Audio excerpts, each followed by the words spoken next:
Hello friends, I am Yogesh Verma and you are watching Yogesh the digital guru. Friends, आज हम MS word file के अंदर text editing करना सीखेंगे और टेक्स्ट एडिटिंग का हम पूरा पोर्शन कवर करेंगे, जिसमें आप वो लाइंस में कैसे फॉन्ट चेंज करते हैं और आप टेक्स्ट के अंदर इफेक्ट कैसे डालते हैं, टेक्स्ट का केस कैसे चेंज करते हैं। अगर किसी को लाइंस को या टेक्स्ट को लाइंस को आप कैपिटल केस में या लोअर केस में या अपर केस के अंदर आप चेंज करना चाहते हैं और टेक्स्ट के अंदर आप इफेक्ट डालना चाहते हैं तो कैसे करेंगे। तो चलिए ये शुरुआत करते हैं। आपके सामने मैंने एक फ़ाइल खोल रखी है वर्ड की, और इसी फाइल के अंदर मैंने 3 पैराग्राफ लिख रखे हैं। तो चलिए पहले पैराग्राफ से हम शुरू करते हैं। मैंने वर्ड फाइल के अंदर 2 लाइन को मैंने सेलेक्ट कर लिया और मैं सबसे पहले आपको फ़ॉन्ट चेंज करना कैसे सीखते हैं वो सिखाता हूँ। सबसे पहले जिसका भी आप फ़ॉन्ट चेंज करना चाहते हैं उस पोर्शन को आप सेलेक्ट कर लेंगे। मैं पूरे पैराग्राफ को सेलेक्ट कर लेता हूँ। ऊपर आप देख रहे हैं माउस के कर्सर की तरफ, यहाँ सारे फ़ॉन्ट्स हैं। एक छोटा सा ब्लैक कलर का एरो है, इस पर माउस का लेफ्ट क्लिक करेंगे तो ड्रॉप डाउन मेनू खुलेगा।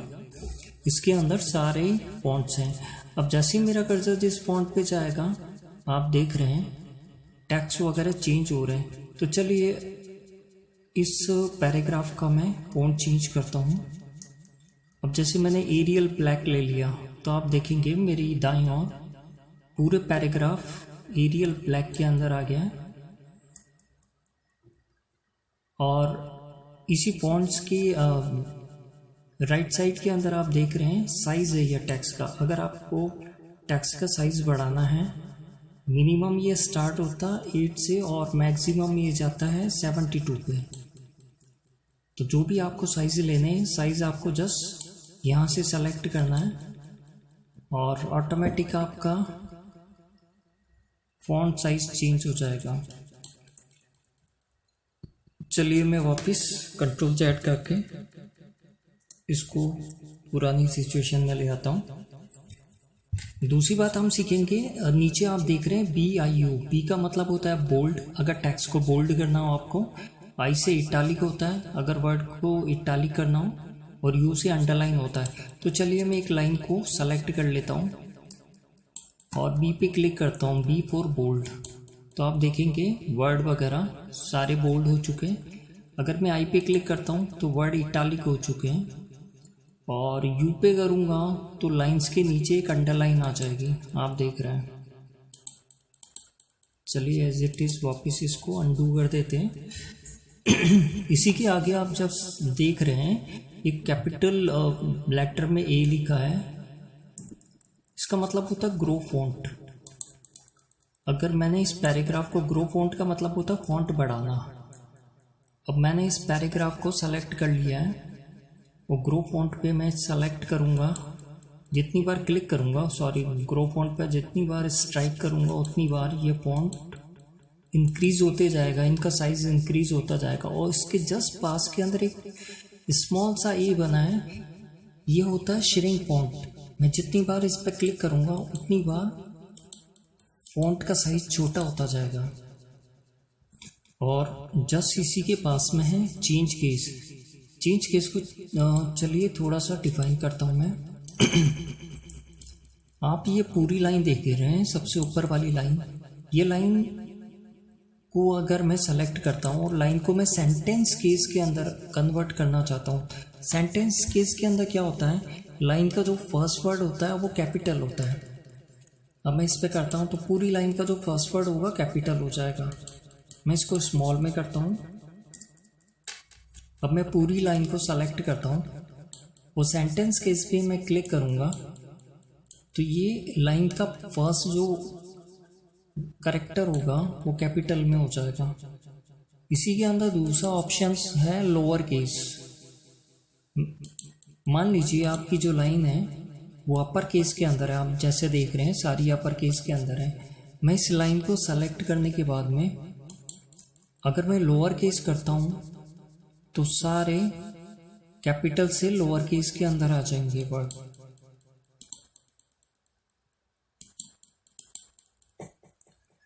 तीसरा इसी के अंदर एक ऑप्शन होता है अपर केस। एक सेकेंड। तीसरा इसी के अंदर होता है अपर केस। मैं लाइन को सेलेक्ट कर चुका हूँ, सबसे पहली लाइन को, और चेंज केस में जाता हूँ और अपर केस वाला ऑप्शन सेलेक्ट करता हूँ तो पूरी लाइन कैपिटल लेटर में हो जाएगी। जैसा कि आप देख रहे हैं कैपिटल लेटर में हो चुकी है। इसी के अंदर एक ऑप्शन होता है कैपिटलाइज ईच वर्ड, यानी जो आप लाइन देख रहे हैं इस लाइन में जितने भी वर्ड्स होंगे उनका जो फर्स्ट कैरेक्टर होगा वो कैपिटल लेटर में होगा। अभी आप देख रहे हैं सारे जो वर्ड के जो फर्स्ट कैरेक्टर हैं वो स्मॉल लेटर के अंदर है। मैं लाइन को सेलेक्ट करता हूँ, वो चेंज केस में जाता हूँ और कैपिटलाइज ईच वर्ड को सेलेक्ट करता हूँ। तो जैसा कि आप देख रहे हैं हर वर्ड का आप यहाँ देखेंगे फर्स्ट जो कैरेक्टर है वो कैपिटल लेटर में आपको नजर आएगा। और इसी के अंदर एक लास्ट ऑप्शन है टगल केस। टगल केस के अंदर क्या होता है, जैसा मैं कर रहा हूँ फर्स्ट वर्ड स्मॉल होता है फिर कैपिटल हो जाता है। हर फर्स्ट कैरेक्टर स्मॉल होगा और बाकी कैरेक्टर कैपिटल लेटर में होंगे। जैसा देख रहे हैं आप, हर वर्ड का फर्स्ट कैरेक्टर स्मॉल लेटर में है और बाकी जो कैरेक्टर हैं वो कैपिटल लेटर में है। चलिए अब हम सीखते हैं स्ट्राइक थ्रू। कई बार हमें क्या होता है, हम कोई भी डॉक्यूमेंट वगैरह लिखते हैं और कुछ गलती हो जाती है तो हम क्या करते हैं, हम उसको काट देते हैं, यानी वर्ड्स के बीच के अंदर एक लाइन खींच देते हैं हम। उसी तरह से ये है स्ट्राइक थ्रू। मान लीजिए आप कोई डॉक्यूमेंट वगैरह लिख रहे हैं या कुछ पैराग्राफ वगैरह लिख रहे हैं और गलती से मेरी ये थर्ड लाइन सपोज कीजिए गलत हो जाती है और मैं इसको काटना चाहता हूँ, शो करना चाहता हूँ डॉक्यूमेंट को। मुझे इसको डिलीट नहीं करना लेकिन शो करना है कि ये लाइन गलत है। तो मैं उस लाइन को सेलेक्ट करने के बाद स्ट्राइक थ्रू बटन पे क्लिक करूँगा। स्ट्राइक थ्रू बटन पे क्लिक करूँगा तो जैसा कि आप देख रहे हैं ये पूरी लाइन में जो भी वर्ड्स हैं उनके बीच के अंदर एक लाइन ड्रॉ हो चुकी है। अब हम सीखेंगे सबस्क्रिप्ट और सुपरस्क्रिप्ट।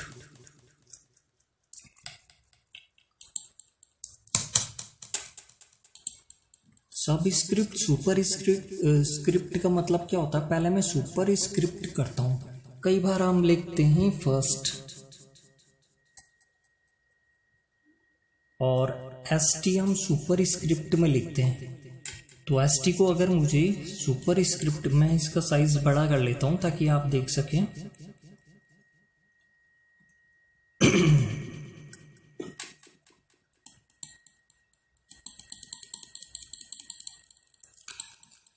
अगर मुझे फर्स्ट मैं लिख रहा हूँ और अगर मुझे एसटी को सुपरस्क्रिप्ट में करना हो तो मैं सुपरस्क्रिप्ट पे क्लिक करूँगा तो एसटी सुपरस्क्रिप्ट हो जाएगा, जैसा कि आप देख रहे हैं। सबस्क्रिप्ट के अंदर क्या होता है,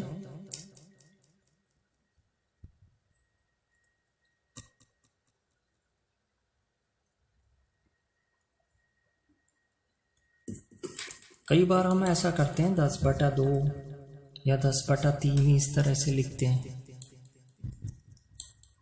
तो ये मुझे एक 2 को अगर सुपरस्क्रिप्ट करना, सबस्क्रिप्ट करना हो तो मैं इस पर क्लिक करूँगा। ये क्या करता है, ये स्मॉल लेटर्स को below the text base line कर देता है, यानी टेक्स्ट की बेस लाइन के अंदर जिसको आप सबस्क्रिप्ट करना चाह रहे हो उसको ये स्मॉल साइज के अंदर, स्मॉल लेटर्स के अंदर टेक्स्ट की बेस लाइन में ले आएगा, जैसा कि आप देख रहे हैं। अब मैं आपको टेक्स्ट के अंदर इफेक्ट डालना सिखाऊंगा। जिस भी टेक्स्ट के अंदर इफेक्ट डालना होता है आपको उस टेक्स्ट को आप सेलेक्ट करेंगे और यहाँ आप देख रहे हैं टेक्स्ट इफेक्ट ऑप्शन है।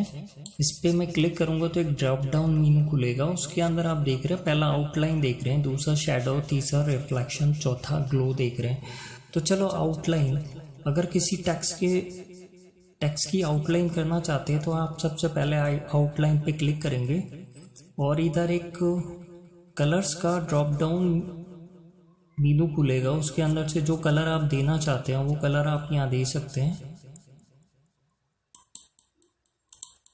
मैं ऐसा करता हूँ कि कोई एक पर्टिकुलर वर्ड ले लेता हूँ और उसको मैं साइज इंक्रीज कर देता हूँ ताकि आपको भी समझने के अंदर कोई प्रॉब्लम नहीं होगी।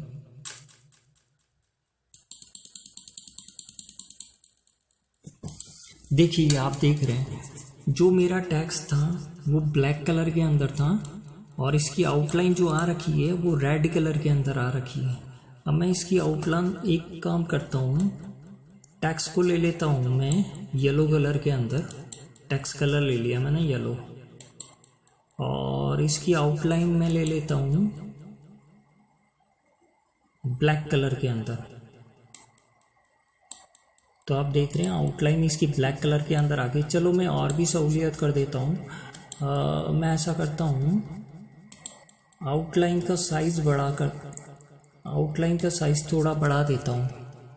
तो आउटलाइन का अगर आपको साइज़ बढ़ाना है तो नीचे आप आएंगे वेट के अंदर, जितना आप आउटलाइन का साइज़ बढ़ाना है उतना यहाँ से सेलेक्ट कर लेंगे। अब आपको देखने में आ रहा होगा जो टेक्स्ट था येलो कलर के अंदर था और उसकी आउटलाइन मैंने ब्लैक कलर के अंदर दी है, जैसा कि आप देख रहे हैं। दूसरा टेक्स्ट इफेक्ट के अंदर जो ऑप्शन है वो ऑप्शन है शेडो का। अगर आप टेक्स्ट के अंदर शेडो देना चाहते हैं, चलो आउटलाइन के अंदर कुछ और रह गया था, डैशेस। अगर आप आउटलाइन डैशेस के रूप में करना चाहते हैं तो आप देख रहे हैं आपकी आउटलाइन डैशेस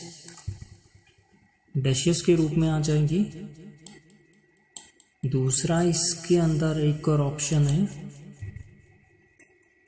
टेक्स्ट इफेक्ट के अंदर, टेक्स्ट इफेक्ट में आउटलाइन के अंदर डैशेस के अंदर बहुत सारे आपको टाइप से मिल रहे हैं। जिस टाइप की आप आउटलाइन करना चाहते हो वो आउटलाइन आप यहाँ से ले सकते हैं। चलिए मैं इसको अनडू कर देता हूँ जो भी मैंने चेंजेस किए हैं। अब हम करते हैं दूसरा ऑप्शन इसके अंदर शेडो का है। अगर टेक्स्ट के अंदर आपको शेडो डालनी है तो शेडो वाले ऑप्शन पे मैं क्लिक करूँगा और राइट पैनल के अंदर आप देख रहे हैं बहुत सारे ऑप्शन है। पहला तो आउटर ऑप्शन से जो भी शेडो आएगी आउटसाइड के अंदर आएगी। मान लीजिए मैं ये ले लेता हूँ। अगर आप ध्यान से देखेंगे तो टेक्स्ट के अंदर शेडो आ चुकी है आउटसाइड के अंदर, आप देख रहे हैं।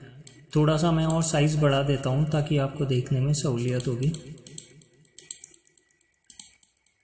तो आप जैसा कि देख रहे हैं टेक्स्ट के आउटसाइड के अंदर शेडो आ चुकी है।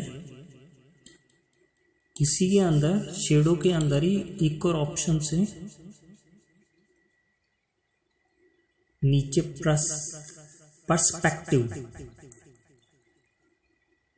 पर्सपेक्टिव के अंदर कुछ सैंपल्स वगैरह दे रखे हैं। ये रिफ्लेक्शन टाइप की शेडोज आती हैं आपकी,